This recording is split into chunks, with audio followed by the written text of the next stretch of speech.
cómo en diferentes momentos se reabsorbe y cómo en diferentes momentos se puede incluso secretar. Para efectos prácticos, tener presente pues que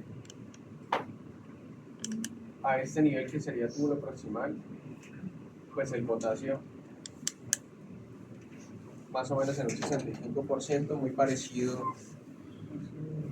parecido al sodio, al agua y a los demás, pues más o menos en un 65% se reabsorbe en el túbulo proximal. Este 27%, ¿en dónde es? ¿Hace Helder, pero en qué parte? ¿En qué receptor? El sodio-potasio. Sodio-potasio. Listo, que es diana de la glucosemia. Aquí 4%. Pero acá hacia dónde está la flecha. ¿Por qué está hacia dentro la flecha? ¿Y por qué más? ¿Qué está pasando ahí?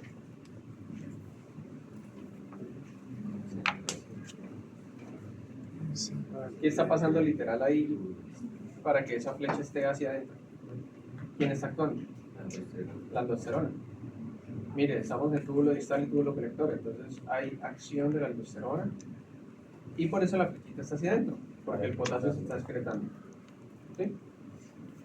Y ya, eso que saca es lo que se termina excretando finalmente, que es aproximadamente 92 miliequivalentes, que si ustedes se van hacia acá atrás, no,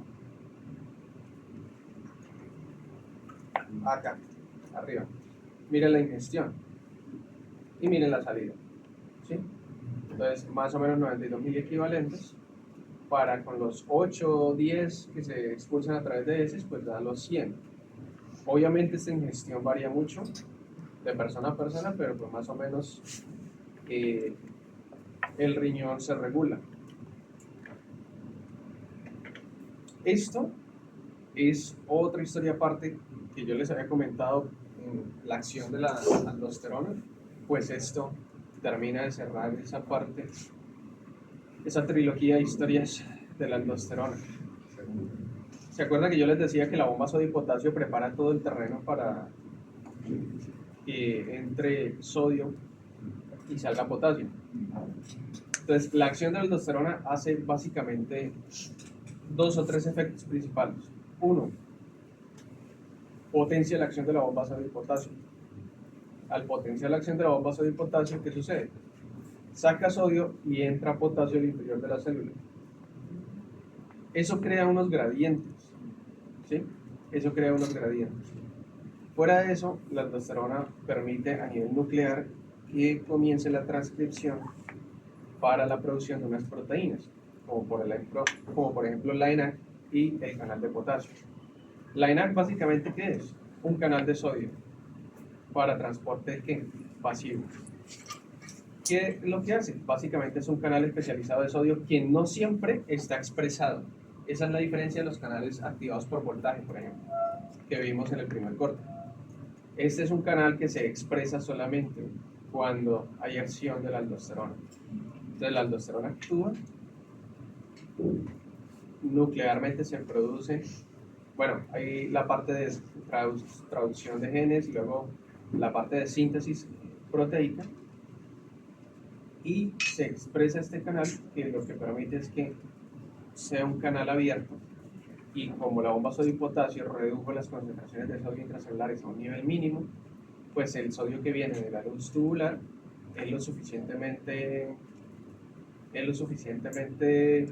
concentrado para que por gradiente electroquímico pues pase a través de este canal por transporte pasivo o por difusión y pueda llegar al interior de la célula, basándose en dos mecanismos. Uno, la concentración de sodio en la luz tubular es mayor que la concentración de sodio intracelular, y dos, acuérdense que las células tienen un potencial negativo.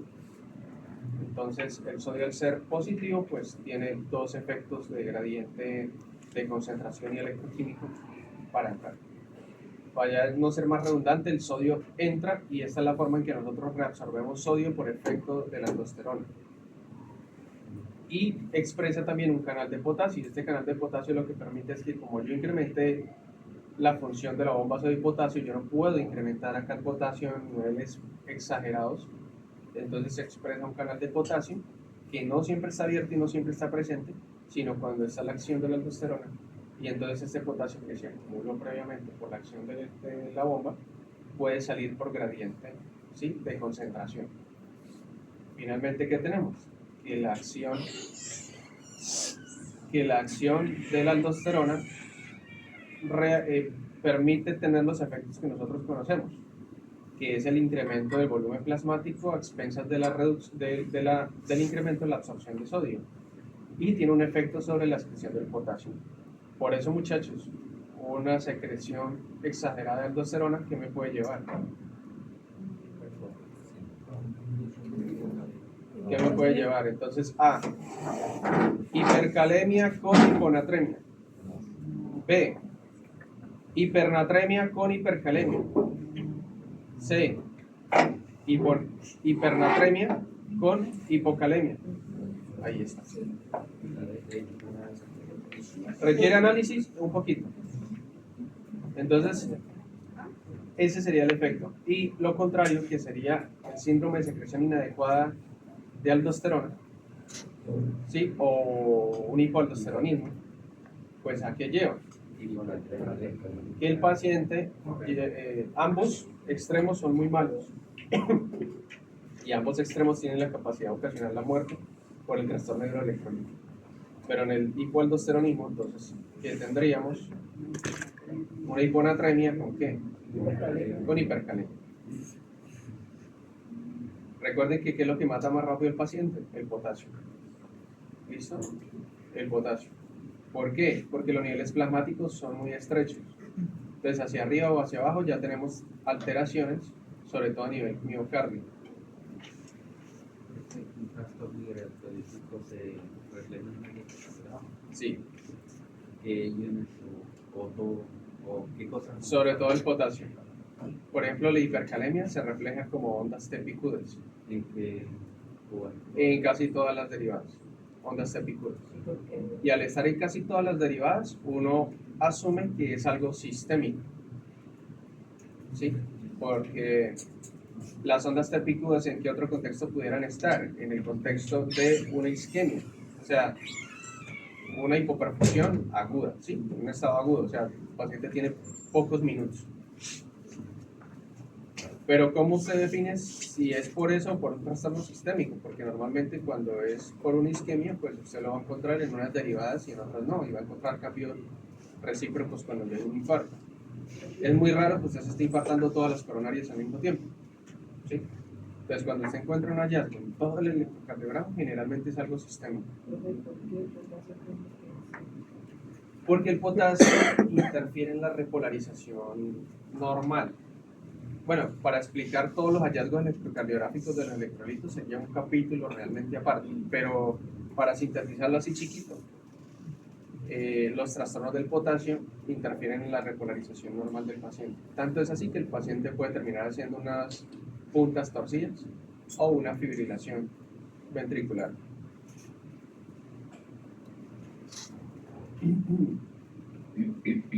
Eso se ya lo conocen, muchachos, no es nada raro. Si aumenta la ingestión de potasio, pues aumenta la concentración plasmática de potasio. Acuérdense que el potasio es un estímulo independiente para la secreción de aldosterona, ¿sí? Incrementa la aldosterona, esto incrementa la secreción de potasio en túbulos colectores y también en el túbulo distal, y hay mayor excreción de potasio. ¿Listo? Con el sodio es un efecto un poco más... No, realmente es más sencillo, porque el sodio, como tiene tanto efecto osmótico, el incremento de la ingestión de sodio pues incrementa mucho los volúmenes plasmáticos por la retención de agua. Entonces, cuando incrementa mucho la ingestión de sodio, se retiene mucha agua, eso incrementa la presión con la que llega el plasma al glomérulo, incrementa la presión de filtración, incrementa la velocidad por la que el líquido y el sodio pasan por los túbulos. Eso le da menos tiempo los receptores de captar sodio, y entonces básicamente ese es el efecto, que entre más sodio consumo y más agua, pues más voy a orinar, siempre y cuando tenga unos riñones competentes. Es decir, este efecto en un señor de 70 años, 80 años, pues no es tan efectivo. ¿Listo? La parte del calcio, bueno, realmente me interesa muchísimo más que manejen sodio y potasio, pero pues está la parte del calcio. La parte del calcio realmente la complementamos más cuando estemos viendo endocrino, pero el calcio se reabsorbe casi en su totalidad, pero depende mucho de la secreción de la paratormona. Entonces depende mucho de la actividad de la paratiroides. Entonces si uno tiene menor concentración o una deficiencia de paratormona, pues va a tener dificultad para la reabsorción del calcio. Y a nivel intestinal también, entonces caen los niveles de calcio. Pues por el momento es eso. Los fosfatos, pues los fosfatos, parece que son muy importantes como cofactores para la producción de energía por el fósforo. Se reabsorben casi en su totalidad, más que todo en túbulo proximal, casi un 80, puede incluso llegar más, 85%. Estos productos suelen descomponerse en moléculas más simples, pues, para poder reabsorberlo. Y el otro es el magnesio, que también, pues, en el túbulo proximal son aproximadamente un 25%, 65% en el asa y un 5% en los túbulos distal colector. Acuérdense que el magnesio es cofactor de muchas reacciones, pero sobre todo en la producción de energía. En el caso de los fosfatos también eran casi igual, ya que pues generalmente se utilizan para pasar la ADP a ATP. Sí, exactamente. Sin embargo, pues, a ver, no me interesa tanto, no, si se dan cuenta, no hago tanto énfasis en cómo es el proceso, porque lo que me interesa es más o menos que sepan que se reabsorbe prácticamente en su totalidad y que no tienen un efecto osmótico importante. Y como estamos viendo renal, lo que más me interesa de renal es que sepan manejar toda la parte electrolítica y osmótica, que es lo más, pues, lo fundamental y básico.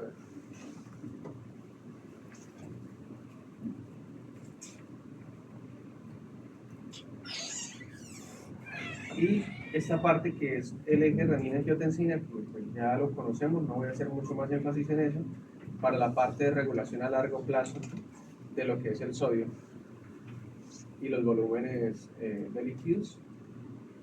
La hormona antidiurética, que tampoco ya es rara para ustedes, ya saben qué es lo que hace, cómo lo hace. El péptido natriurético era como el más nuevo, ya les comenté también para qué sirve.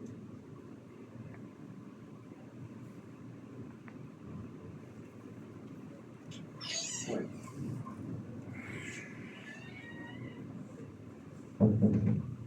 Este sí me interesa muchísimo.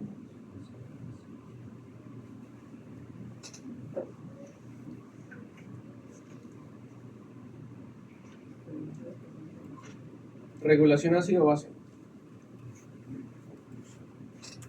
¿Qué es un ácido?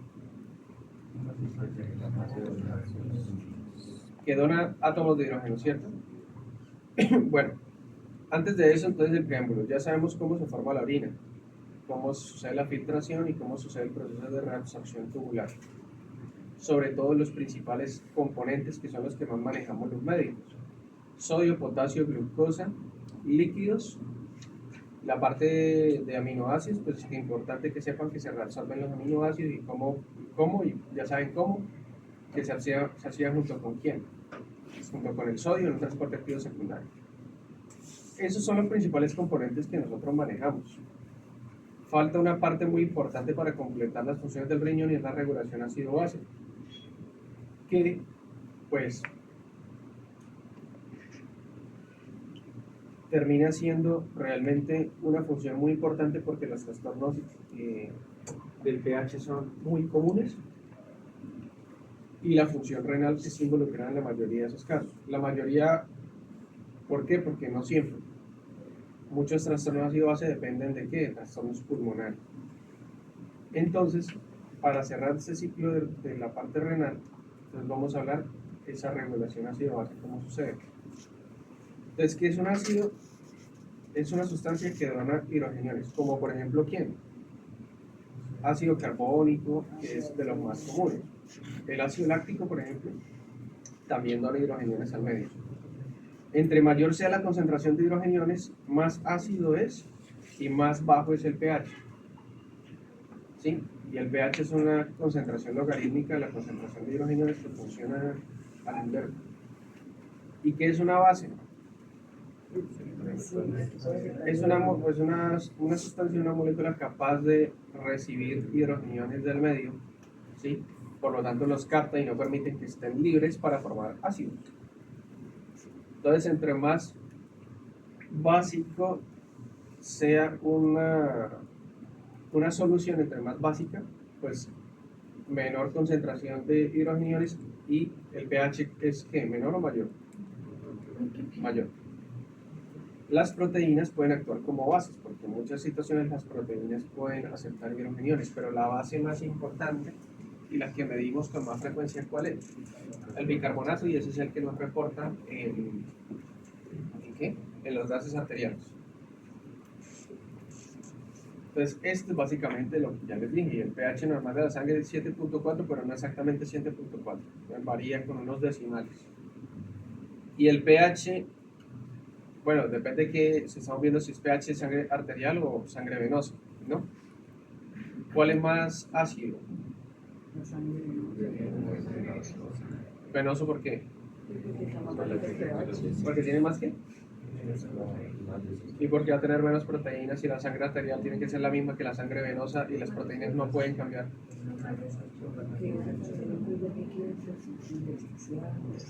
¿Por qué es más ácida la sangre venosa? Que recoge los desechos de la Tiene menos concentración de oxígeno, pero el oxígeno no infiere en la concentración logarítmica de hidrogeniones. Entonces, ¿cómo explicamos eso? Tiene más de Sí tiene que ver, pero no tiene que ver directamente con el oxígeno, señora. Porque tiene más dióxido de carbono. Tiene más dióxido de carbono, pero el dióxido de carbono por sí solo. formación de ácido carbónico. Ajá, eso sí. Eso sí. Entonces, si yo les pusiera esa pregunta y las opciones y me colocan dióxido de carbono, está mal. Si una de las opciones colocara o mencionara ácido carbónico. Porque no es el dióxido de carbono quien me representa a mí la concentración de hidrogeniones. Solamente es un gas. Pero el dióxido de carbono incrementado, ¿qué me sugiere? Que hay mayor cantidad de dióxido de carbono disponible para formar con el agua de los del líquido corporal, o sea, el líquido plasmático que tiene agua, ácido. ¿Listo? Y porque trae otros desechos, como dijo el compañero allá atrás, como por ejemplo trae ácido láctico, ¿sí? Cuerpos cetónicos, que aunque el paciente no esté en hipoperfusión o en hipoxia, se siguen produciendo, porque siempre hay una cantidad, digamos, mínima de estas sustancias, que incrementa mucho en condiciones anaeróbicas o disminución de oxígeno y nutrientes. Entonces, por eso es ligeramente un poco más ácida la sangre venosa, ¿sí? Que la sangre arterial. ¿Tiene que ver con el oxígeno? O sea, sí y no. Lo que pasa es que al estar más oxigenado, pues el oxígeno desplaza el dióxido de carbono y entonces eso me representa que hay menor cantidad de dióxido de carbono para formar ácido. Pero el oxígeno por sí solo no es la respuesta correcta porque no me representa la concentración logarítmica de hidrogenio. Tengan eso presente. Bueno, de la sangre arterial es un poco más básica y la sangre venosa pues un poco más ácida.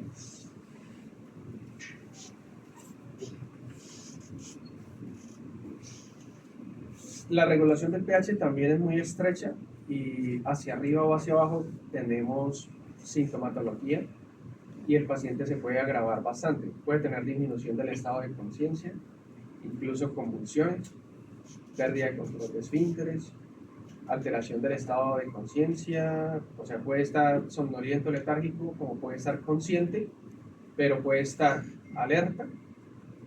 ¿Sí? O sea, una cosa es el nivel de conciencia y otra cosa es el contenido de conciencia. Entonces, el nivel de conciencia estaría normal, está alerta, pero el contenido de conciencia no estaría normal.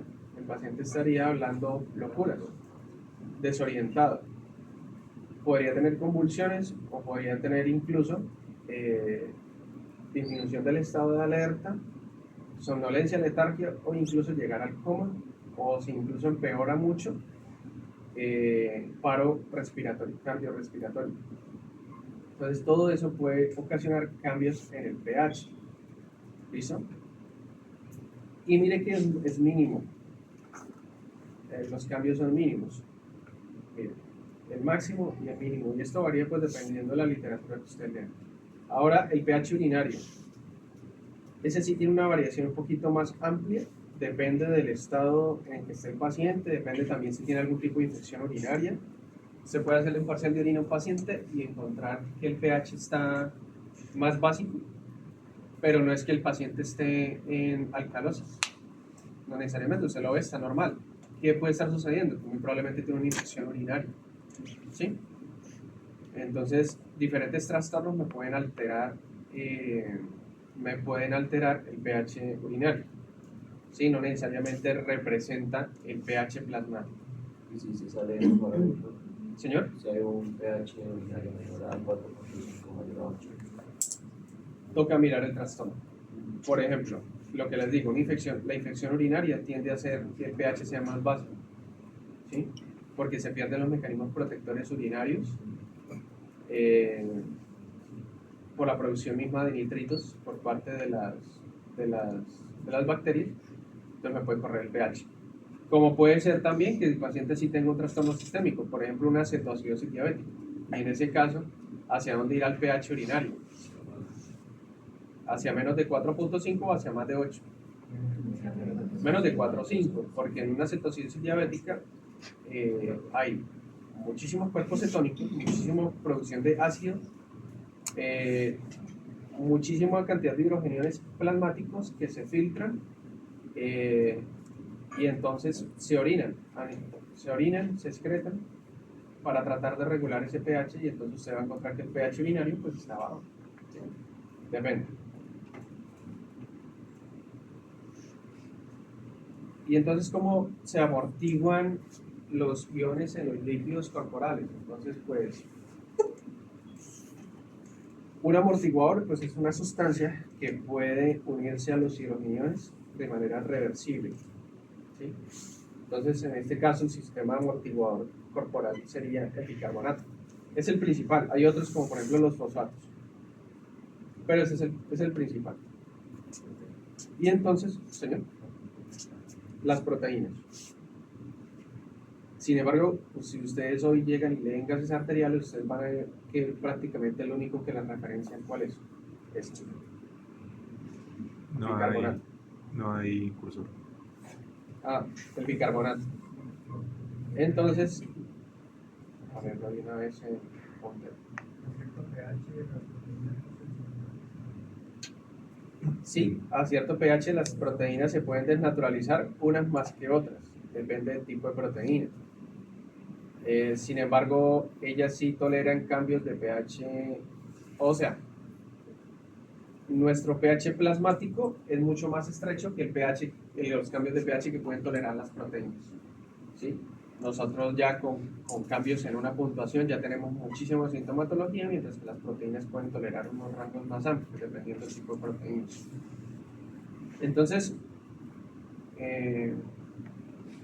tenemos un ácido débil como el ácido carbónico que dona fácilmente hidrogeniones al medio y que se forma a nivel plasmático, podemos formar ácido carbónico.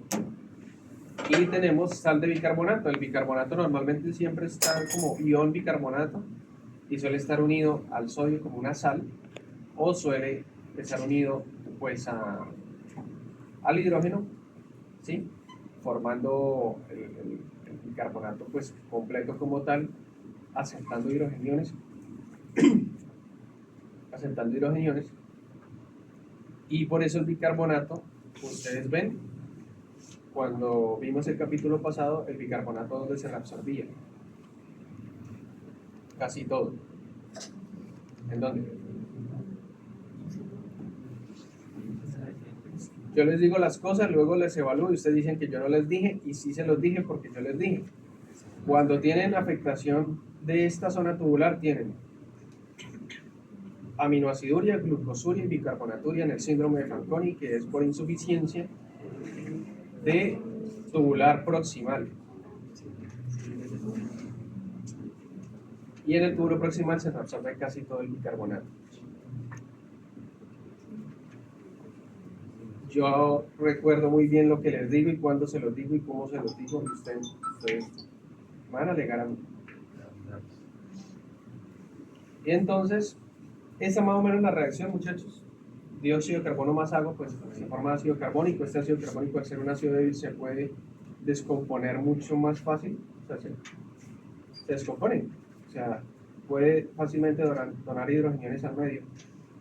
No retiene tanto, no tiene la capacidad de retener tanto los hidrogeniones por el tipo de enlace que tiene. Y miren cómo el ácido carbónico pues dona este hidrogenión, tenemos bicarbonato, ¿sí? Y tiene la capacidad de aceptar este hidrogenión. Quiero mostrarles de una vez el proceso.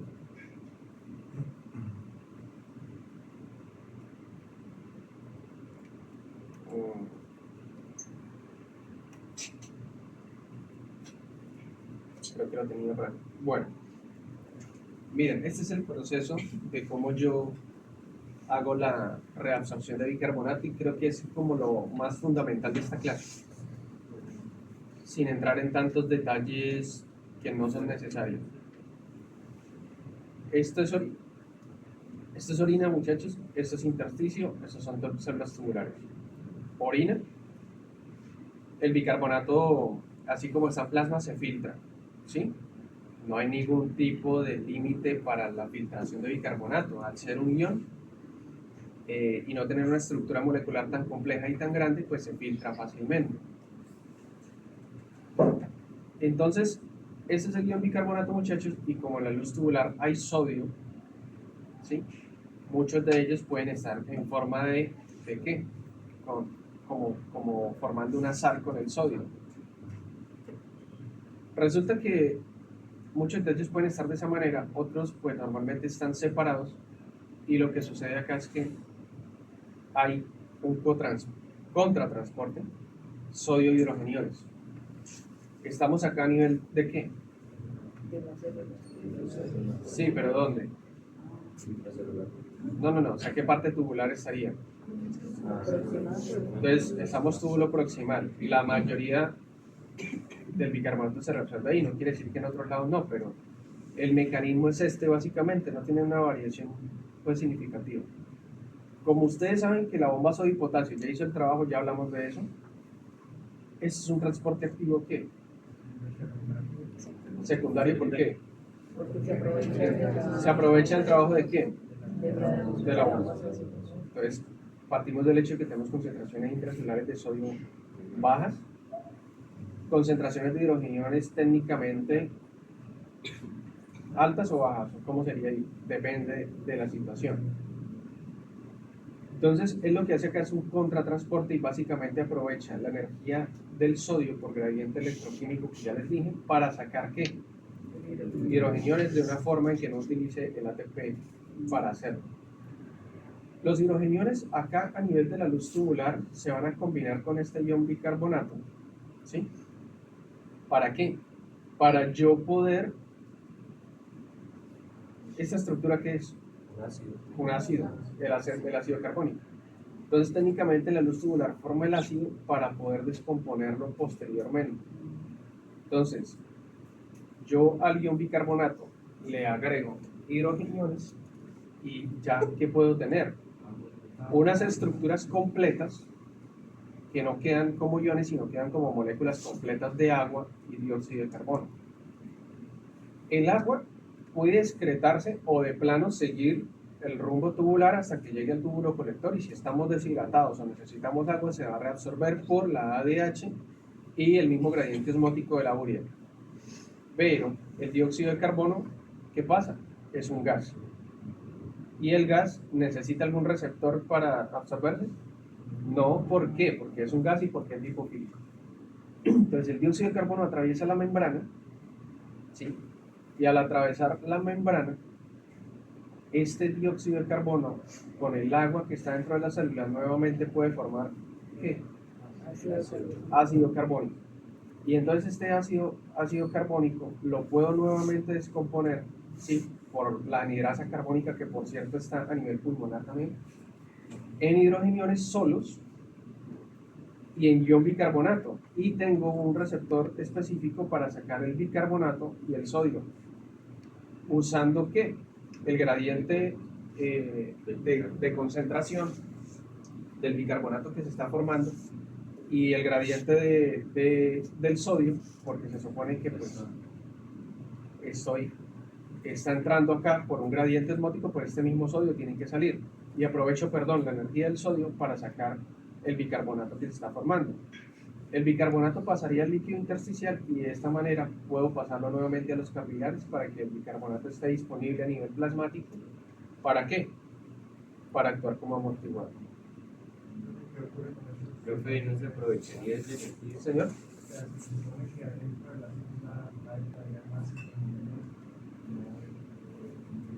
Este hidrogenión que yo separé acá por la anhidrasa carbónica formando ion bicarbonato y hidrogenión, me sirve nuevamente acá para hacer el intercambio con el sodio.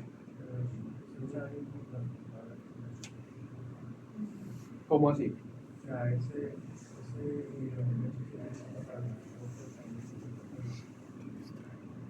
Sí, o sea, estos hidrogeniones pueden suceder dos cosas.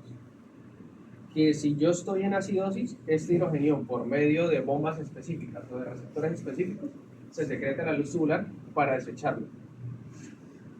Si no estoy en ningún tipo de acidosis, este ion tiene dos vías también, que sirva acá nuevamente para el mismo receptor para volver a hacer el ciclo y estar reciclándolo continuamente, o de plano reabsorberlo, porque no puedo solamente reabsorber bicarbonato y bicarbonato, tengo que tener un equilibrio. ¿Sí? De cualquier manera, hay canales e incluso bombas específicas como bombas de hidrogeniones para hacer ese tipo de acción, pero es que depende de la situación en la que se encuentra el paciente. ¿Sí? Y entonces, una forma sencilla de que si yo estuviera en acidosis, para este caso sería esto. Simplemente acá esto sale, ¿sí?, en mayor cantidad y entonces yo tengo un incremento de la secreción de hidrogeniones al medio. Eso acidificaría mucho el pH urinario, pero aumentaría el pH ¿qué? Plasmático, que si lo tenía bajo, eso me ayuda a regular. Y secundariamente estoy mejorando el pH, ¿por qué? Porque al hacer esto y usar este mismo hidrogenión que yo iba a secretar, puedo formar nuevamente ion bicarbonato para proceder a reabsorberlo, ¿sí?, en la parte basal. Teniendo eso claro, bueno, con el fosfato, que también es un amortiguador, es un sistema muy parecido, pero me interesa más que conozcan el del bicarbonato. Teniendo eso presente, yo tengo unos trastornos ácido-básicos que ustedes ya han escuchado. ¿Sí? Entonces, partimos del hecho que podemos tener acidosis o podemos tener alcalosis, que son pues un capítulo grande de medicina interna de trastornos ácido-básicos. Si yo tengo acidosis, ¿qué estoy teniendo? Una concentración grande de hidrogeniones, ¿cierto? Un pH bajo, ¿sí? Un pH bajo, generalmente si estamos hablando de nosotros, con un pH decimos que por debajo de 7.4 a 7.35. O sea, por debajo de ese límite. Ya hay, entonces 7.2, 7.1, eso expresa que está incrementando la concentración logarítmica de hidrogeniones. Esa acidosis, bueno, puede ser debido a qué. ¿A qué puede ser esa acidosis? ¿Cuáles pueden ser las causas? Una mala regulación del bicarbonato. ¿Cómo sería eso? Una disminución del bicarbonato. Entonces, si yo tengo una disminución del bicarbonato, yo le llamo a eso una acidosis metabólica. ¿Metabólica por qué? O sea, porque estamos hablando de que tengo algún problema en todo este paso que les enseñé ahorita a nivel renal, la descomposición del bicarbonato, o estoy teniendo problemas para reabsorberlo, o estoy excretándolo mucho, como por ejemplo el paciente que tiene una deficiencia tubular proximal. Entonces tiene una necrosis tubular proximal, las células no pueden hacer este proceso que hablamos ahorita y simplemente el paciente, así como se filtra el bicarbonato, así mismo lo orina. Eso sería metabólico. Eso sería metabólico. Pero si por el contrario el paciente tiene una acidosis, no porque esté eliminando bicarbonato, el bicarbonato se está reabsorbiendo, sino porque se está acumulando mucho ácido carbónico secundario a una acumulación de dióxido de carbono. En este caso la acidosis va a ser ¿qué? Respiratoria. ¿Por qué respiratoria? Porque esto refleja una insuficiencia del sistema respiratorio para eliminar el dióxido de carbono que debería ser eliminado normalmente hacia la atmósfera. ¿Qué condiciones se presenta esto? ¿Qué enfermedades? En el EPOC. De hecho, el paciente con EPOC se le corre la curva, así como el paciente hipertenso se le corre la curva de la tensión, al paciente con EPOC se le corre la curva del pH. Entonces es como si estuvieran en acidosis permanente. ¿Sí? Una intoxicación por monóxido, sí. Bueno, por CO2 o por monóxido, cualquiera de los dos. Si yo tengo una intoxicación por monóxido, ¿por qué tengo incremento entonces del CO2? No permite que se una para Si el CO2 es una cosa, dióxido de carbono, y el monóxido de carbono es otra distinta. Eso sería por requerir compensatorio. ¿Por qué compensatorio? Porque los dos se unen a la hemoglobina. Pero ¿por qué si estoy intoxicado con monóxido de carbono voy a tener elevación del dióxido de carbono? Que no se puede transportar para la excreción. No se puede transportar ¿quién? El dióxido de carbono porque compite el monóxido. Pero yo ¿para qué necesito transportarlos si esos dos toxins no necesitan transportadores? Ellos son gases, pasan al plasma y cuando del plasma llegan al pulmón, simplemente yo exhalo. Quien se une a... ¿Quién es? El oxígeno es el que se une a... De resto, el dióxido de carbono y el dióxido de carbono no necesita ningún tipo de proteína transportadora ni de la hemoglobina siquiera. Pero, o sea, se da un dióxido de carbono no sería por la formación de bicarbonato, por la formación de bases. Y así tratarlo. No.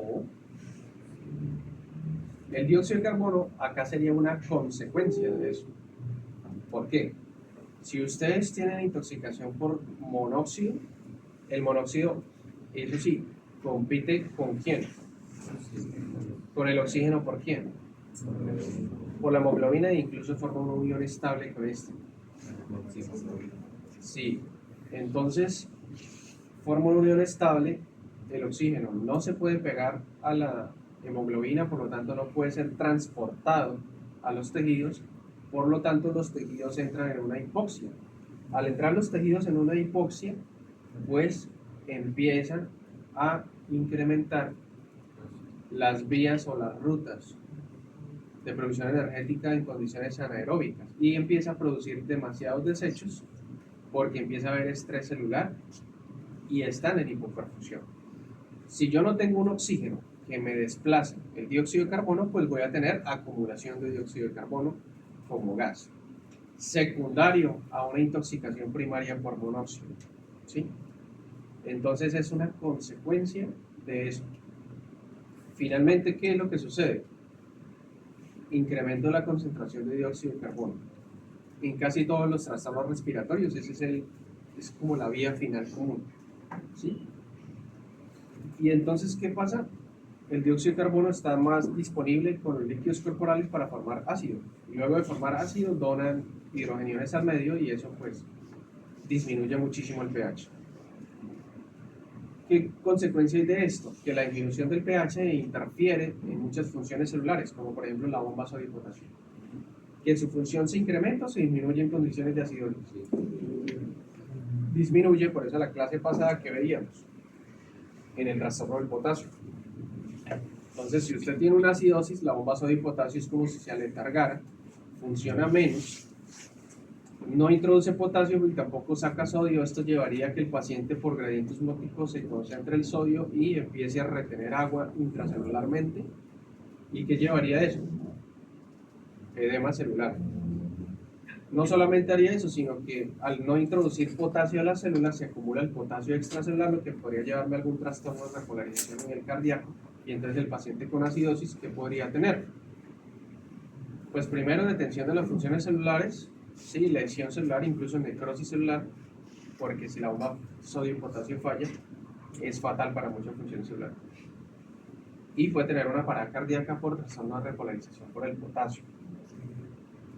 Y puede tener disminución del metabolismo neuronal, las neuronas funcionan menos y entonces el paciente tiene disminución del estado de conciencia, que dependiendo del grado de acidosis, pues el paciente tiene somnolencia, letargo, coma o la muerte. Si la interferencia en las funciones celulares es muy grande, eso termina afectando el bulbo y que tiene fallo el paciente. Entonces, fallo de los centros que regulan la presión arterial y los centros respiratorios, y el paciente hace parada cardiorrespiratoria. Y ya. Y entonces, esas son las consecuencias de eso. Por eso usted escucha que el paciente con cetoacidosis diabética y todo el mundo se preocupa y todo el mundo corre. Entonces, esas son la diferencia entre acidosis metabólica y acidosis respiratoria. La otra que puede ser acidosis respiratoria puede ser una crisis asmática. La otra puede ser un paciente que es alérgico a algún tipo de comida, picaduras de abejas, mariscos, maní, frutos secos, lo come, ya está sensibilizado y tiene cierre, ¿sí?, de las vías respiratorias por una crisis anafiláctica, no llega el oxígeno, al no llegar el oxígeno se acumula el dióxido de carbono, forma ácido.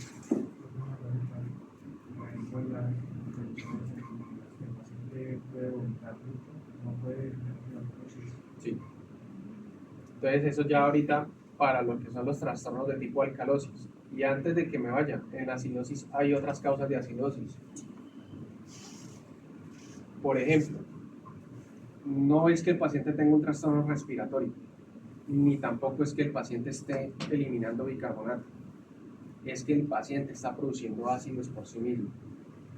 ¿Qué condiciones es eso? Por ejemplo, en la cetoacidosis diabética.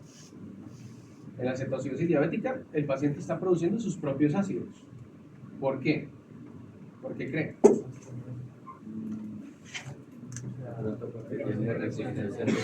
Sí. Entonces, bueno, puede ser de dos maneras. Porque tiene resistencia a la insulina, entonces tiene concentraciones de insulina plasmáticas, pero esta no puede actuar a nivel de hígado y músculo esquelético para incorporar la glucosa. O dos, el paciente es un diabético tipo 1 que no produce su propia insulina. Cualquiera la que sea, el mecanismo es que tiene unos niveles de glucosa plasmáticos muy elevados, generalmente que superan casi los 300 miligramos por decilitro.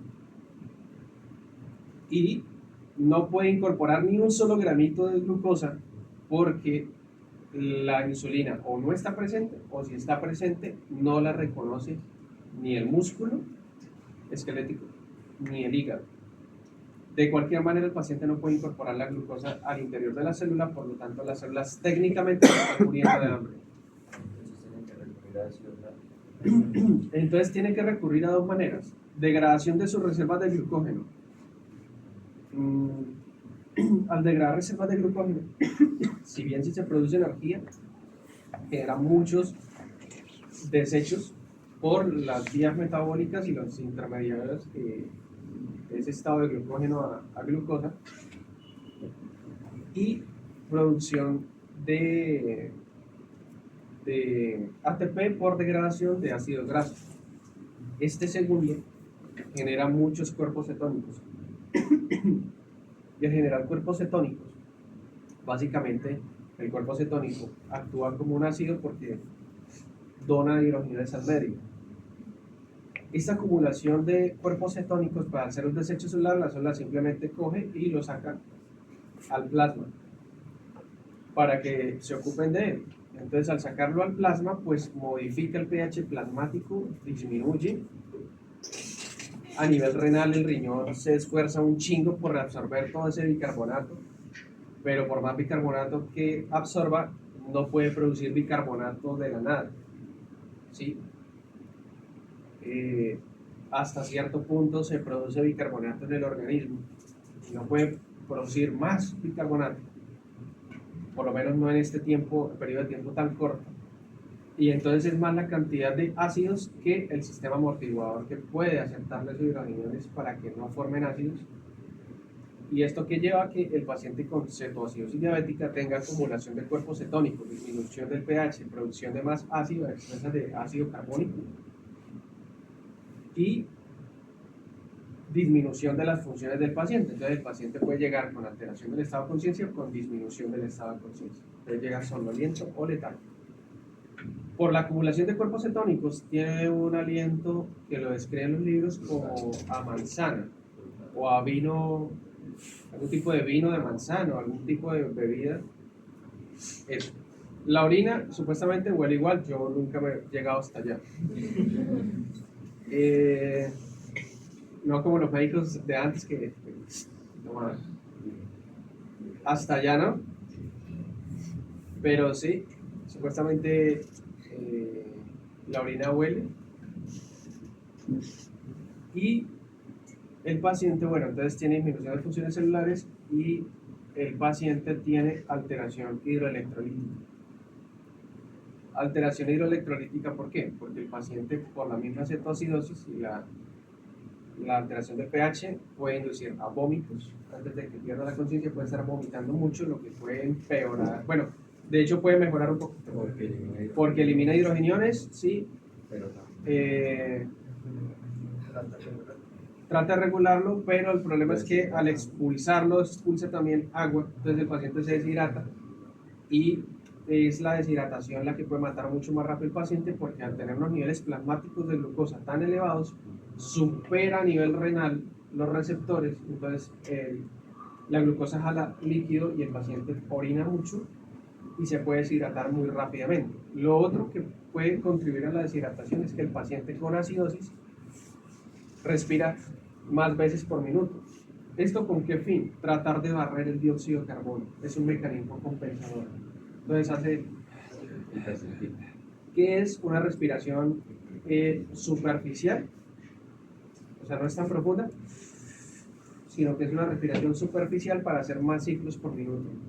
¿Eso qué termina haciendo? Que el paciente sí elimine más dióxido de carbono como mecanismo compensador, pero que elimine más vapor de agua al generar más ciclos respiratorios por minuto, lo que quiere decir que incrementa las pérdidas insensibles del paciente. Por eso el primer tratamiento para el paciente con cetoacidosis ni siquiera es ponerle insulina, sino es ponerle líquido. Y entonces, lo segundo que usted tiene que mirar es el potasio. Bueno, el sodio y el potasio. Al funcionar menos la bomba sodio y potasio por la acidosis que tiene, ¿qué sucede? Se acumula, el sodio dentro de la célula no sale, lo que puede llevar posiblemente a una hiponatremia. Y el vómito que tuvo el paciente también puede eliminar sodio, puede llevar a una hiponatremia. Y acumulación del potasio, por no introducirlo a nivel celular, lo que puede terminar haciendo que el paciente no solo se muera de una deshidratación, sino que también pueda llegar a morirse de una parada cardíaca, ¿sí? Si no es que el pH, la disminución por sí mismo, termina afectando primero la función neurológica y haciendo que el paciente tenga una parada cardiorrespiratoria por los centros. ¿Sí entendimos más o menos cómo es? Si ustedes se defienden de esta manera, no van a tener problemas en fisiopatología. Por eso yo les enfoco así los casos. De nada sirve que pasaran conmigo cagados de risa tan fácil y llegan a fisiopato y repiten 2 y 3 semestres porque no saben manejar ese tipo de cosas. Entonces es mejor que se preparen desde ya para esto y lleguen allá bien preparados manejando este tipo de cosas. Mire que ni siquiera estoy entrando en receptores complejos, ni siquiera me estoy metiendo con vías genéticas, solamente ¿qué es? Manejar lo que sabemos. Y todo lo que yo les dije ahorita, ya se los he dicho a lo largo del semestre de alguna manera. Tienen que manejar los casos, sí.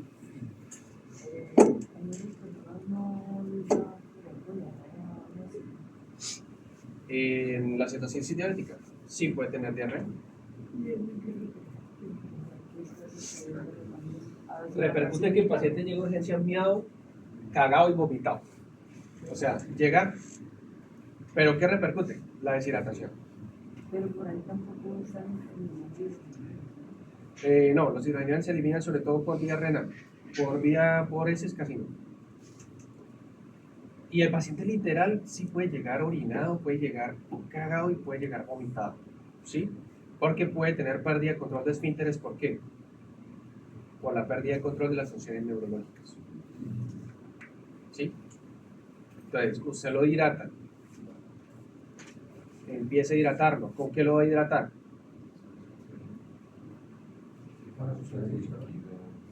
Con solución salina. ¿Cuál? Hipotónica, hipertónica, isotónica. Isotónica. ¿Y por qué solución salina y no lactato Ringer? ¿Qué tiene el lactato Ringer? ¿Qué han escuchado ustedes que tiene el lactato Ringer?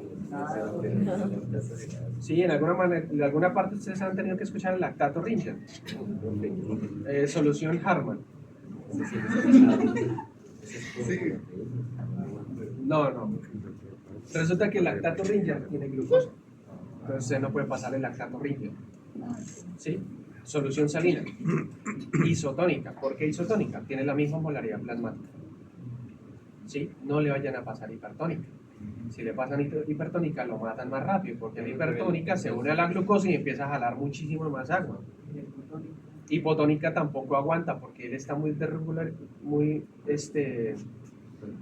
disregulado electrolíticamente. La concentración de sodio dentro de la célula está muy alta porque no ha salido el sodio. Usted le pasa una solución hipotónica y todo el líquido se mete masivamente a la célula. ¡Tas! Entonces no aguanta. Edema celular y puede desencadenar un edema cerebral que termina comprimiendo los centros respiratorios y igual lo mata. Entonces, isotónica.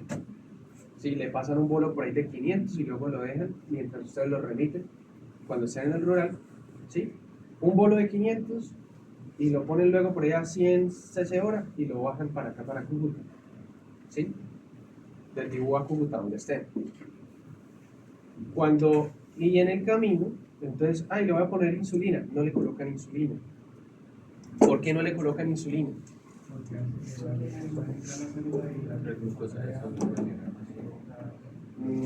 No, porque pues la idea es incorporar la glucosa dentro de la célula. Como la glucosa no tiene un poder osmótico tan alto como el sodio y va a entrar de manera como progresiva, no hay tanto problema. ¿Cuál es el problema? Que usted no conoce el potasio. Yo ya se lo digo. Entonces, la insulina, ¿qué hace? Mete potasio dentro de la célula. Usted no conoce cómo está el potasio porque él está vomitando, ha estado orinando y ha estado, ¿qué? Con diarrea. Y por las heces usted sí elimina potasio. Entonces, usted no conoce el potasio, entonces usted mira el potasio. Que donde estoy yo en el rural no tengo para medir el potasio, entonces no ponga a colocarle nada. Simplemente colóquele el líquido y se lo trae para acá, para Cúcuta. Y se viene con él en la ambulancia. ¿Por qué tiene que venirse usted con él? Porque en cualquier momento hace una parada que requiera reanimación. Y ya. Si ve lo importante es conocer esto, que aunque ustedes no sepan el tratamiento en dosis, pueden más o menos predecir qué es lo que el paciente va a necesitar. Y ya.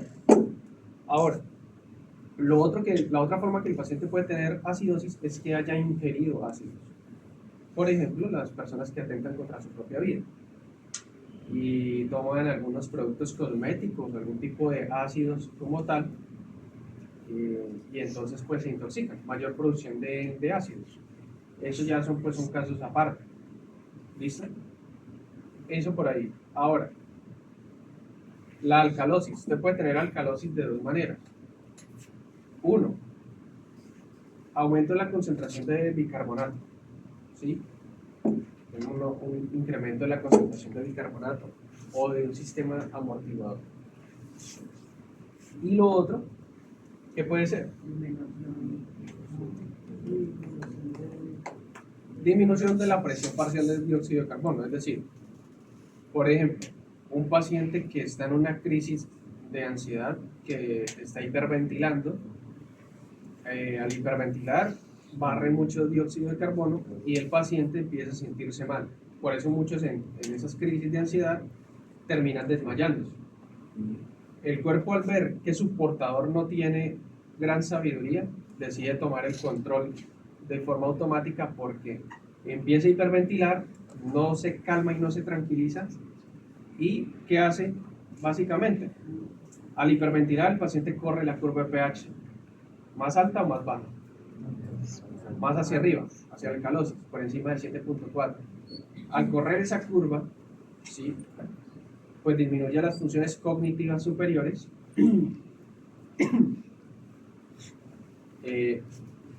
Este cambio es muy rápido, porque al hiperventilar y al hacerlo de manera tan abrupta, barre demasiadas concentraciones de dióxido de carbono y corre rápidamente la curva. Esto afecta a las funciones cognitivas y termina el cerebro apagándose, lo cual es muy beneficioso porque se calmó, o sea, se quedó dormido. Y al quedarse dormido, toma el control respiratorio el bulbo, que tiene sabiduría innata. Y entonces empieza a regular el ciclo respiratorio según las concentraciones que él detecta. Al regularlo, encuentra otra vez un equilibrio y lleva al paciente al estado normal. Y ahí el paciente vuelve y se despierta. Por eso en una crisis así, el paciente se puede desmayar. De ahí que los muñequitos, ustedes ven que ponen la bolsa. O la gente que tiene miedo a los aviones, o usted ve en la serie, son los muñequitos, por ejemplo, en Chicken Little, el marranito, él utiliza una bolsa porque es muy nervioso y él tiene un perfil psiquiátrico de ansiedad. Y él cuando tiene miedo, él utiliza la bolsita. Esa bolsita tiene una función importante porque al él estar hiperventilando, él no puede regular el mismo sitio, él no puede autocalmarse, pues.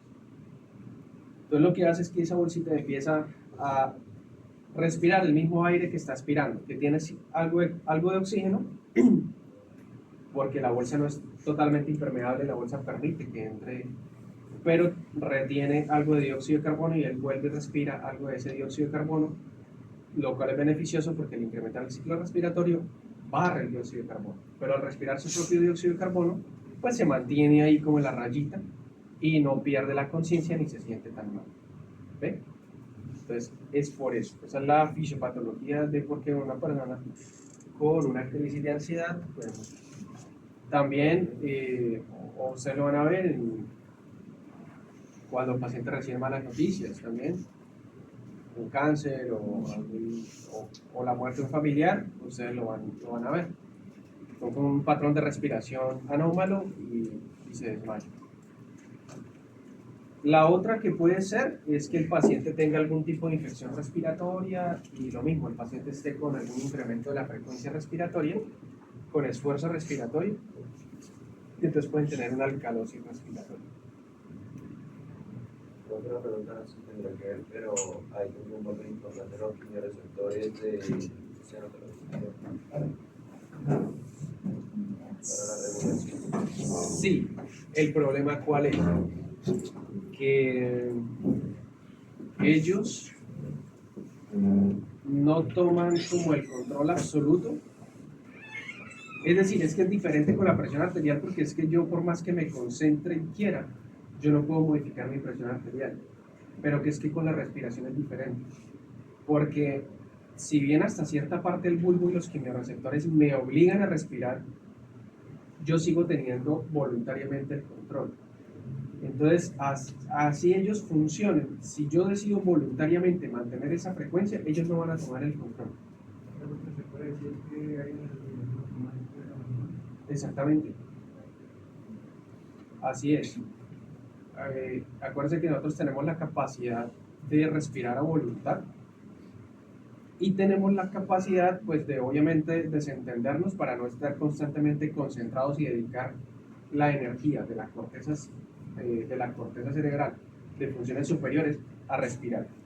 Entonces lo hace automáticamente el bulbo. Pero podemos hacerlo de manera manual, nosotros a voluntad. ¿Sí? Nosotros a voluntad. E incluso hay unas terapias en Occidente que hablan, hay estudios de los beneficios de usted estar respirando de manera consciente. No, al parecer mejora la concentración. Es de ahí el fundamento de que ustedes sí han visto Kimetsu no Yaiba. Los pilares para entrenar se concentran las 24 horas del día en la respiración, no la dejan de forma automática. Entonces, ahí está. Y al parecer tiene efectos sobre la concentración. Tiene muy buenos efectos en la concentración y al parecer sobre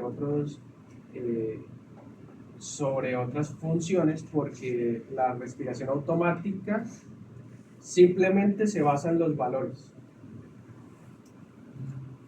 Mientras que la respiración consciente, al parecer, si se hace con técnicas adecuadas y de forma adecuada, pues puede mejorar el metabolismo celular, mejorar las concentraciones de oxígeno y la eliminación de dióxido de carbono, entre otras cosas más. Entonces, bueno, es eso. Pero por más que, bueno, si usted hiperventila de forma consciente, su bulbo respiratorio y los quimiorreceptores a nivel carotídeo detectan que usted está respirando mal, pero ellos no van a tomar el control todavía, a no ser que usted pierda la función sobre la conciencia. Cuando el paciente está... Exacto, y de hecho es una función protectora. El respirar de esta forma rápidamente lleva a disminución del estado de conciencia. Ustedes lo pueden llegar a intentar y se van a sentir exageradamente mal, y sienten incluso cómo tratan de perder el control de sus funciones cognitivas, ¿sí? Sienten somnolencia como mecanismo protector para reiniciar el sistema y que se tome el control la parte automática respiratoria, porque el portador realmente no es muy inteligente. Respecto a la alcalosis, no hay un tratamiento específico como le estamos hablando de la ciudad, ya que es como tan grave. No, si la alcalosis sí es grave también, sí es grave. Toca mirar la causa. Si la alcalosis es respiratoria, porque el paciente está en una crisis de ansiedad, se hace la intervención. Si el paciente está muy alterado, pues se le coloca los famosos calmantes, o incluso llegar hasta la parte sedante, una sedación leve para que mueva un poquito. Y si es, por ejemplo, por incremento del bicarbonato secundario a una disminución de los hidrogeniones porque estamos excretando muchos hidrogeniones, pues toca mirar la causa. Ya ahí sería una causa renal. Y sería mirar específicamente cuál es el problema a nivel renal, ¿sí? Sino que acá sí los ejemplos son mucho más específicos y tocaría orientar un tratamiento a cada uno. Y en el caso de que la hiperventilación no sea por ansiedad, sino por una fuerte descarga del simpático, o sea, se empieza a incorporar mucho oxígeno para tener mucha más energía, pero como tal esa persona no se desmaya. Pero ahí va de la mano el simpático. Por ejemplo, si es una condición de ejercicio y usted está respirando como es, no va a tener ningún inconveniente, aunque usted esté en taquipnea. Creo que es porque la respiración es más profunda. ¿Por qué? En eso del ejercicio intenso. Porque a medida que usted incrementa la frecuencia respiratoria, barre el dióxido de carbono. Pero sus exigencias metabólicas están tan elevadas que produce mucho dióxido de carbono. Pero en este caso no, de la muchacha que recibe una mala noticia y empieza a hiperventilar, no, porque es que ella está en reposo. Exactamente, entonces no está con incremento de los requerimientos metabólicos ni de desecho, entonces ella corre la curva, ¿sí? Entonces ahí viene el problema. Pero generalmente cuando viene descarga del simpático, pues por ejemplo, toca mirar si es por ejercicio, no va a suceder. Si es por un estado de alerta porque voy a enfrentarme a alguien, pues también porque incrementa la frecuencia cardíaca y la frecuencia cardíaca consume muchísimo oxígeno y produce dióxido de carbono. Toca mirar la situación. Entonces, esa es la cuestión. Un paciente que tenga, que padece de leucemia, podría llegar a ser ¿De leucemia? Sí. ¿Acidosis metabólica? Pues es que la leucemia es más compleja. Y no todo paciente con leucemia pues llegaría allá. Sin embargo, el problema de la leucemia, ¿qué es? Que en la leucemia el paciente no produce células del sistema hematopoyético competentes o no las produce de plano. Entonces el paciente puede tener plaquetopenia, leucopenia y o anemia. Entonces el paciente puede que el tipo de leucemia que tiene no produce los precursores de los eritrocitos. Entonces el paciente está anémico y al estar anémico, pues esta anemia puede instalarse de forma abrupta, bajar la cantidad de glóbulos rojos, no hay disponibilidad quien capte hemoglobina y el paciente entra en un estado de acidosis por menor cantidad de oxígeno, porque hay menor cantidad de hemoglobina para captarlo, mayor producción de dióxido de carbono, mayor producción de ácido carbónico. Sí, porque la leucemia produce células anómalas que se dividen y se multiplican rápidamente sin ningún tipo de control. Esto incrementa mucho las necesidades energéticas y el uso de rutas metabólicas alternas. Entonces produce más desechos también. Pero pues toca mirar el caso. Sí, toca mirar el caso. Por ejemplo, los pacientes con drepanocitosis, ¿ustedes no lo han visto? ¿No lo han escuchado? Drepanocitosis. En bioquímica tenemos que haber visto algo de eso. Que es que entre todas las alteraciones los glóbulos rojos son como frágiles, ¿sí? O tienen alteraciones de su morfología. De muchos de ellos llegan a nivel capilar y tapan los capilares, ¿sí? Tapan los capilares porque acuérdense que el capilar tiene el tamaño justo para que pase el eritrocito en fila. Entonces los eritrocitos tapan los capilares por su morfología anómala, ¿sí? Y su tendencia a quebrarse, y hacen un efecto mecánico en los capilares y el paciente puede tener hipoperfusión generalizada por obstrucción mecánica por los glóbulos rojos. Eso quiere decir que el paciente no recibe nutrientes y tampoco recibe oxígeno. Sí, pero patológico, porque hay éxtasis sanguíneo fisiológico, como la inflamación.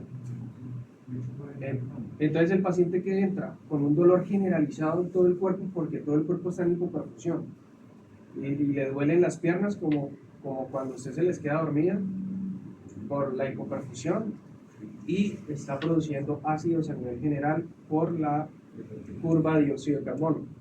Entonces produce mucho ácido carbónico y les puede llegar con esa crisis que requieren incluso morfina por el dolor. Pero por eso les digo, cada caso es como diferente. Lo importante que ustedes sepan es que siempre la alteración va a venir o del dióxido de carbono o del bicarbonato. Por eso usted le pide al paciente los gases arteriales y mira los gases, si está hacia arriba el pH o si está hacia abajo. Y lo siguiente que tiene que mirar es cómo está el bicarbonato y cómo está el dióxido de carbono, ¿sí? Y de ahí va mirando si el trastorno probablemente es renal o si el trastorno es pulmonar. Profe, cuando es mixta, ¿qué manejo se da? Ah, pues es que ahí toca es que es muy raro que sea mixta, en el sentido que a veces es compensatorio. Es un mecanismo compensatorio. Es un mecanismo compensatorio. Entonces usted tiene que mirar quién fue el que originó el problema. Porque usted va ahí y trata la causa compensatoria. Me explico. A ver, una acidosis que usted va y mira al paciente, le toma el pH y el pH está casi que normal. Usted le mira el dióxido de carbono y el dióxido de carbono está disminuido. Y usted va y mira el bicarbonato y el bicarbonato está alto. Y usted dice, uy, tiene una alcalosis. Pero usted se le da por tomar cuerpos cetónicos.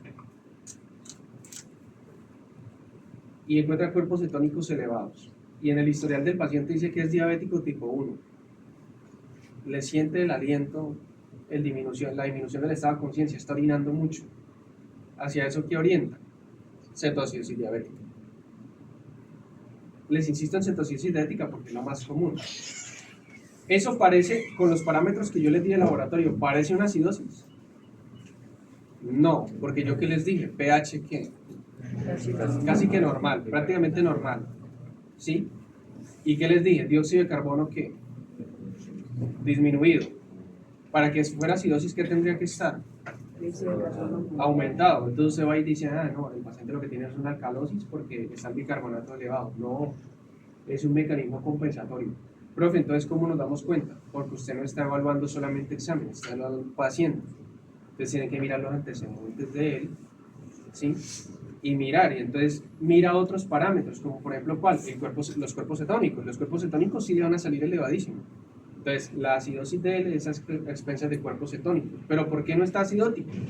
Porque está respirando tan rápidamente como un mecanismo compensatorio que barre el dióxido de carbono y eso mejora un poco el pH. Y el riñón está reteniendo full bicarbonato para hacer de amortiguador. Entonces, usted no va a encontrar una alteración del pH tan marcada. Entonces, ¿ahí qué se hace? Usted hacer un buen diagnóstico, mirar los signos y síntomas del paciente, los antecedentes, pedir otros exámenes y ya con eso, mira, pedir una glicemia plasmática, por ejemplo. Profe, ese paciente estaría hiperventilando, Sí, pero el bicarbonato... pero depende en el momento en que usted lo encuentre. Si lo encuentra en un momento inicial, va a estar hiperventilando. Si usted lo encuentra en la familia después de 7 horas en la casa, que él vive solo, ya no va a estar hiperventilando. La respiración va a ser muy suavecita, superficial Porque el dióxido de carbono... y agotada. Ahí eso a mí que me indica, ya falla ya respiratoria, el bulbo ya ni siquiera, o sea, ya está full dióxido de carbono y ya ni siquiera se está esforzando por hacerlo respirar, porque ha disminuido muchísimo sus funciones cerebrales. Entonces todo depende del momento en que se encuentra el paciente. Y si ya lo encuentra después de 5 o 6 horas en la casa, ya ni siquiera va a estar orinando, porque ya va a estar totalmente deshidratado, con una activación del eje brutal. Por un lado, la glucosa jalando líquido, por otro lado, el eje tratando de retenerlo, y full hormona antidiurética, y tan deshidratado, que ni siquiera usted va a ver que esté orinando. Va a estar taquicárdico y depende, porque si está muy avanzado, ya no se lo va a encontrar taquicárdico, lo va a encontrar bradicárdico. Entonces, todo depende del momento en que ustedes se encuentran en el paciente y saber usar la fisiología a su favor para explicar qué tiene el paciente en cada momento. ¿Listo?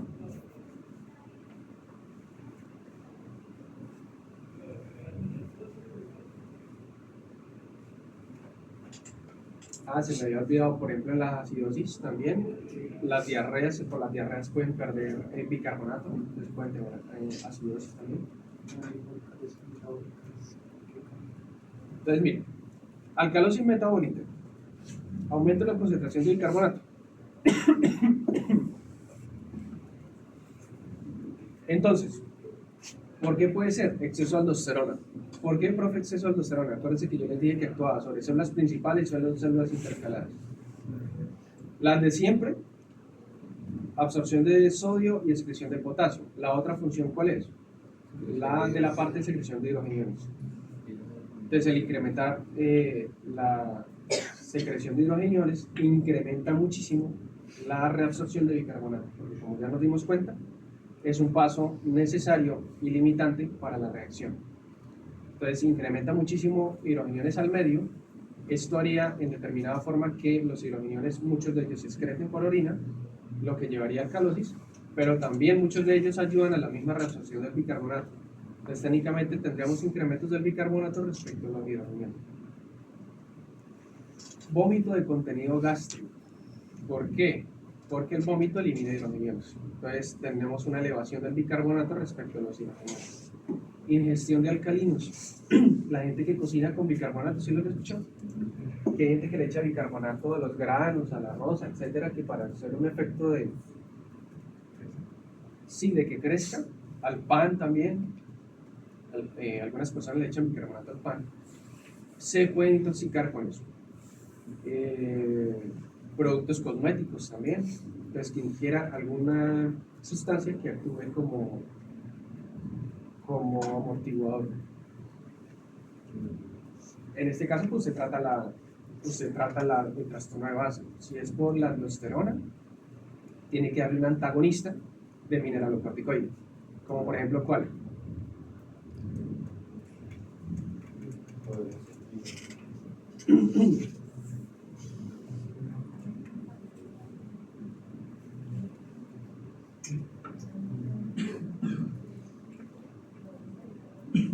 ¿Como cuál? No. O sea, no. A nivel renal hablamos de uno. Pues es por el eje, los ejes y eso debe el eje. Pero es que lo bloquean muy de abajo y el problema es solo de aldosterona, de arriba. No aguanta, o sea, no aguanta cortar el árbol de raíz solo porque tiene un problema en las hojas.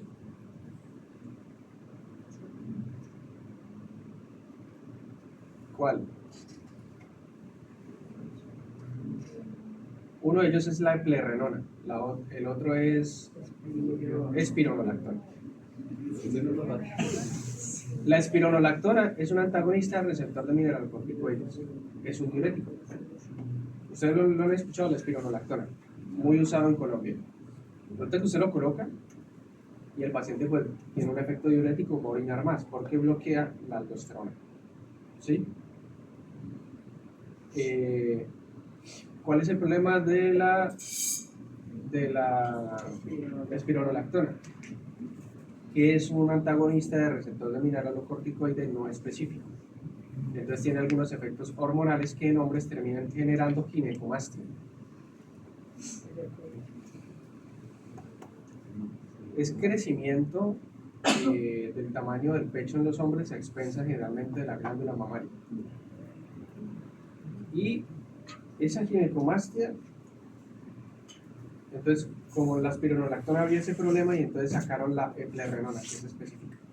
Entonces no se evita esos problemas de ginecomastia. Entonces, por ejemplo, si el paciente tiene eso, una espironolactona le puede funcionar porque bloquea ese exceso de aldosterona que está trabajando. Y es que el problema de la aldosterona, ¿en dónde es? A nivel renal. La aldosterona no tiene efectos sobre la glucosa ni sobre las proteínas, es un mineralocorticoide. Si usted lo bloquea, no tiene problema. Si el problema es por vómito, pues usted tiene que mirar la causa del vómito. Si es una intoxicación, tratar la causa, colocar solución salida para tratar de barrer la sustancia. Si es por algo que comió, sí. O una gastroenteritis para mirar si requiere antibióticos, si no requiere antibióticos, reponer. ¿Sí? Y si es por ingestión de alcalinos, sí es más complicado porque ya depende del tiempo en que ingirió la sustancia, entonces ya es un poquito más complicado. Sí. ¿Entendimos esta parte de regulación ácido-base? Con este capítulo, ¿qué competencias tiene que tener? Saber qué es una acidosis, saber qué es una alcalosis, saber que la produce o el dióxido de carbono o el bicarbonato, y saber más o menos por qué se da. Y ya.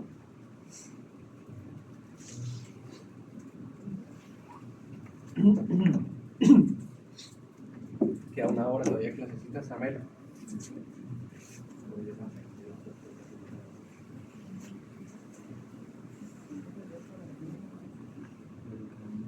Respecto a lo que pasó, ¿Qué pasa con eso? funciona con el como alcalino, pero no llevaría eso. No, porque generalmente el omeprazol actúa a nivel local, solamente son las parietales estomacales y no tiene efectos hasta el momento, porque por ahí va un estudio que quiere demostrar el efecto de la relación del omeprazol con el Alzheimer a largo plazo. Pero bueno, hay medicamentos que estamos usando ahorita que de pronto cuando ustedes lleguen al rural, ustedes van a ver que ya no se utilizan y que se los enseñamos acá, pero pues es que no podemos ver el futuro. Por ejemplo, cuando yo estaba con ustedes, para los exámenes de fármaco y todo incluso me acuerdo que perdí un quiz por eso, que era la ranitidina.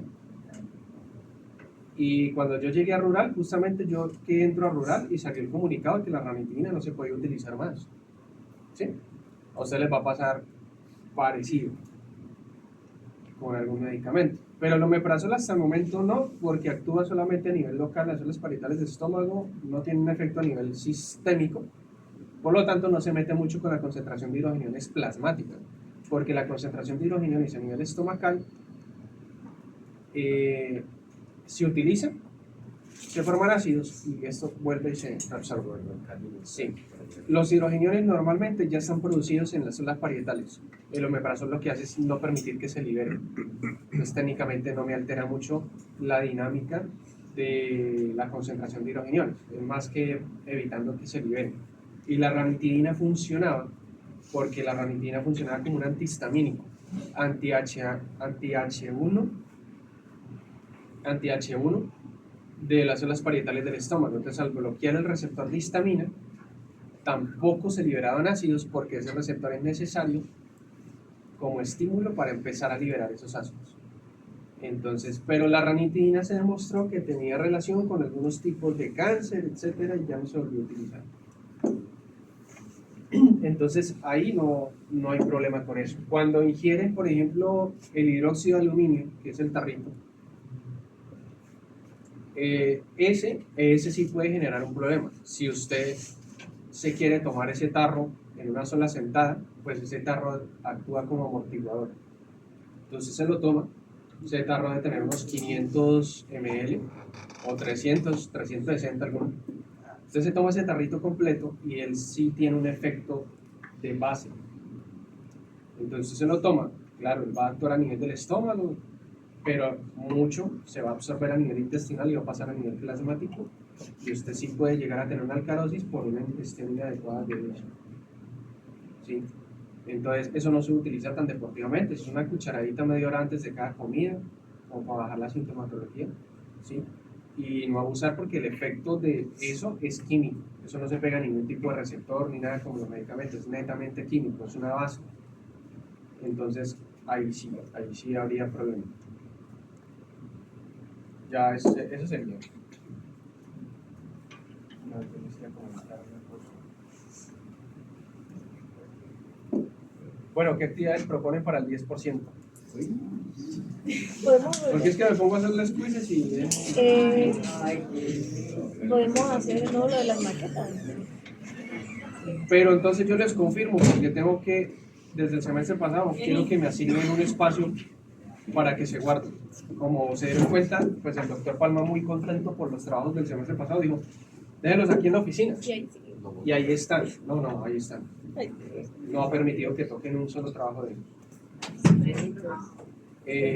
Pero yo quiero que me asignen algún espacio de laboratorio o algo para que esto no sea solo exhibición, sino que ustedes puedan acceder a esos modelos, mirarlos, tocarlos, utilizarlos. Se podrían terminar de colocar en el laboratorio de allá, casi no se utilizan. Entonces yo estoy esperando con el profe Yesid que me asigne un espacio solamente para los trabajos que hacemos nosotros o que hagamos nosotros y queden ahí. Y empecemos a consolidar ya un laboratorio de fisiología. ¿Sí? Entonces, pero pues no me han confirmado nada y no quiero, o sea, que esos trabajos queden ahí, pues no sé, pues esa podría ser una opción, pero es mejor tener otras opciones sobre la mesa porque no sé si sea viable. Y hacer maquetas por hacer tampoco quiero. Y el semestre pasado fue lo primero que les dije, que no gasten plata, no quiero que manden a hacer eso. Yo lo hice a mi mano también. Muchos sí lo hicieron a mano, con cosas que se tenían a mano, y eso me gustó, y lo valoro más que ir y pagarle a un huevón de artes plásticas para que le hagan un modelo que ni siquiera él sabe cómo funciona. Eso para mí no tiene ninguna validez. Y les dije el semestre pasado, todos, la verdad, todos estuvieron muy bonitos, pero pasan, sí, profe, lo hicimos nosotros. Sí, profe, que no sé qué. Y en tercer corte estaban, ay, profe, mire que yo gasté no sé cuánto en el modelo, ¿no? ¿Y para qué me pone a gastar? Yo le dije que gastara, que no le dije que gastara. Entonces, muchos me hicieron sistemas de catéteres con jeringas de ISC, cosas muy bonitas y sencillas que uno dice, bacano. Y yo no necesito que se vea súper profesional, necesito que sea funcional, que sea un modelo que explique algo. Y ya. Entonces, no sé. Y este semestre, como hay varios flojitos, de pronto ni con el parcial, ni con eso alcanzan, y después, profe, es que yo gasté 150 en el modelo. Yo no le dije que gastara eso. Yo no le dije. Yo no quiero que me estén echando cosas en cara. Entonces, pues no sé qué otra se podría. Hace un tiempo cuando yo era fisiopato, hicimos uno que no era con modelos propiamente. Incluso le asigné una nota importante a eso y aún dándole las explicaciones de cómo hacerlo, lo hicieron mal. Es que ni eso. Y era que explicaran un modelo fisiopatológico, porque estábamos en fisiopatología. Que explicaran un modelo fisiopatológico usando esta mecánica. Yo no sé si han visto esos videos de TikTok o de Instagram, que son como papelitos sobre papelitos, entonces quitan un cosito y entonces está el muñeco de tórax. Y es un cartoncito. Lo quita o se abre y muestra corazón, pulmones. Quita otro, se abre y muestra el corazón ya seccionado por la mitad. Todos con dibujos, o sea, netamente dibujos. Lo quita y se ve óseo, la columna atrás, la quita, así. Que explicaran un modelo fisiopatológico con eso, con ese mecanismo. Cuando llegamos, un muñeco de plastilina acá, yo les dije, pero ¿por qué? O sea, ¿por qué? ¿Por qué lo hacen? Les dije. Otro me trajo como una especie como de historieta. No, y le envié hasta el video. Entonces, sí, y ya con eso acá ya no hay más tiempo, ya le toca como que, bueno, saquemos nota con eso. Y eso. Y no ocupa mucho espacio y también se puede dejar de alguna manera para estudiar y no ocupa mucho espacio ni muchos recursos, solamente se hace con papel o con cartón. Y me gusta que no tengan que gastar plata para eso. Entonces no sé si hacemos algo así, Sí. no sé, ustedes me dicen. Se nos podría enviar por Sí, ahí, nos la enviara el video. o sea, la referencia. Sí, yo por ahí tengo que meter en el antiguo grupo de fisiopato Sí, y buscarlo, pero no, sí, por ahí está el video. O sea, especie como esos libros de... Sí, o sea, como los libros de cuentos de niños de que van pop-ups. jalando. Sí, así tal cual. Así tal cual. Entonces, no sé si hacemos eso en vez de maquetas, y de igual Sí. manera, pues es que este periodo académico es más cortico. Hacer maquetas a estas alturas les quita tiempo, se tienen que reunir. Siempre cuando se reúnen, unos trabajan, otros no, otros ponen menos, entran, entonces tienen que estudiar para otras materias. Entonces tampoco quiero ocuparles 2 semanas en eso, sí, porque pues tampoco lo considero justo. Ahí está la propuesta, no sé si hacemos más bien eso. Dado caso, como somos muchos, yo creería que pues tampoco hacerlo individual, pero sí poquitas personas, máximo 2, 3 personas, no sé. ¿De a tres? Ahí sí, de a 3. No, de así, pues. No, de 5 que hay, yo coloreé, yo que es el cartón, no. No voy a tener. No sé. Pienso que sería una salida viable, económica, de tiempo es mucho más rápida de hacer. Sí, voy a buscarlo, eso tiene un nombre. Eso tiene un nombre. Profe, que nos envíe este fin de semana los parámetros, más o menos. cómo Yo les sería. envío el video, me dicen si más o menos si les parece, si lo ven viable, y sería como escoger un modelo fisiológico. No, que van a hacer todos el mismo. ¿Para qué yo necesito repetición del mismo modelo? No. Lo interesante es que sean diferentes. ¿Y entonces qué? No, pues profe, mi grupo y yo hicimos el modelo de cómo funciona la caída de presión arterial con retroalimentación del grupo raquídeo. Que por cierto, el semestre pasado hicieron un modelo de eso, quedó bastante bonito. Y entonces, no sé, entonces el dibujito, no sé si estará primero la persona, esquematizar de alguna manera la caída de presión arterial, luego, no sé. Pues podríamos eso también mirar. Tampoco es que sea muy grande, porque la idea es que no ocupe mucho espacio para que pueda quedar guardadito para que en un futuro pueda ser consultado, ¿sí? Que tampoco vaya a quedar tan frágil como así, solo como papelitos, sino que sea más o menos que se pueda utilizar, que en el futuro, cuando consolide todo eso, alguien pueda ir y buscarlo y mirar y estén los nombres de ustedes ahí, que ustedes hicieron eso. Pero pues sería más o menos eso. No, profe, nosotros vamos a hacer, no sé, vamos a esquematizar el eje. Bueno, vamos a esquematizar el modelo de excreción y absorción del bicarbonato. Miren, un modelo fisiológico. Un modelo fisiológico. Profe, quisimos esquematizar acá, mediante este modelo, el funcionamiento eléctrico del corazón.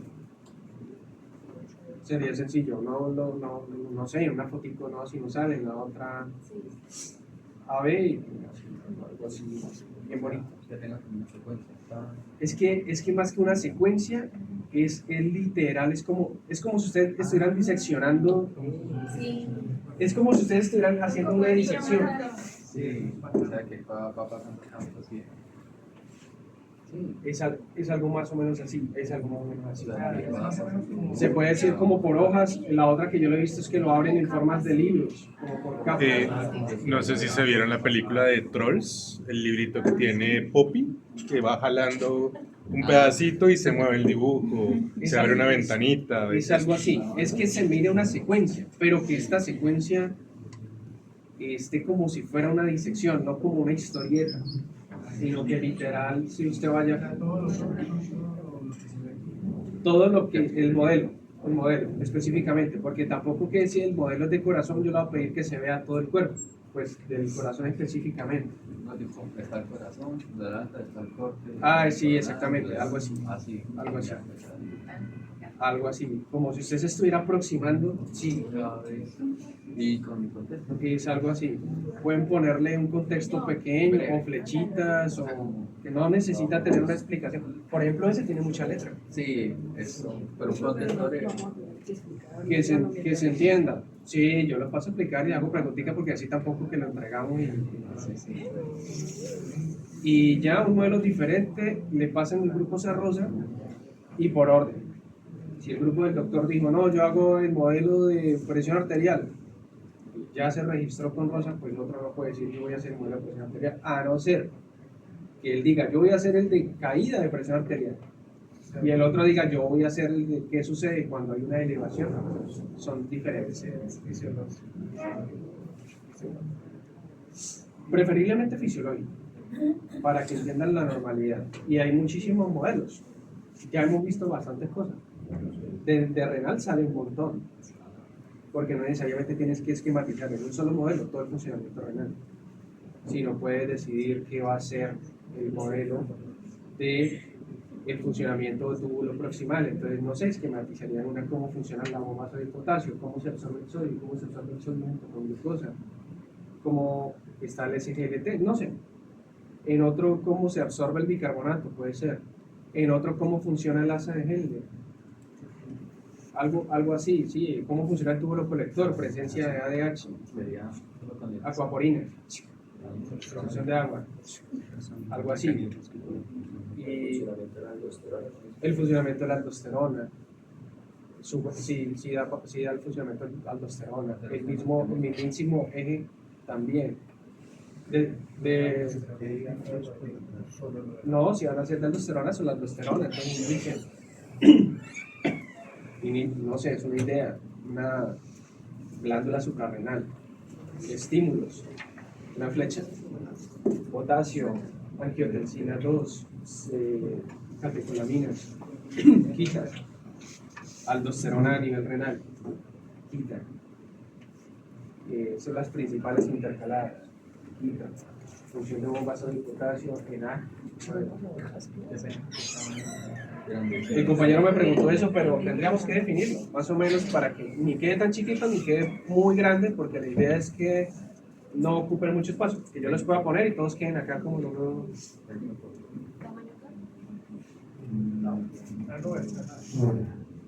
o pueden usar de referencia el papel cartón normal que venden, que es como de este tamaño. Creo que sería ese. Sí, para que todos queden igual del mismo tamaño y más o menos así, que les den suficiente espacio para esquematizar lo que tienen que hacer, ¿sí? Que no quede como tan chiquito. No sé, esa es mi propuesta, para no irnos tampoco con maquetas. fácil y así ustedes buscan. Ustedes me dirán. Intenten jalar y Muchachos, quedar dejamos hasta ahí entonces. Comencé con sea. Empezamos endocrino, empezamos con el tema más chimba de todos, fisiología hormonal femenina.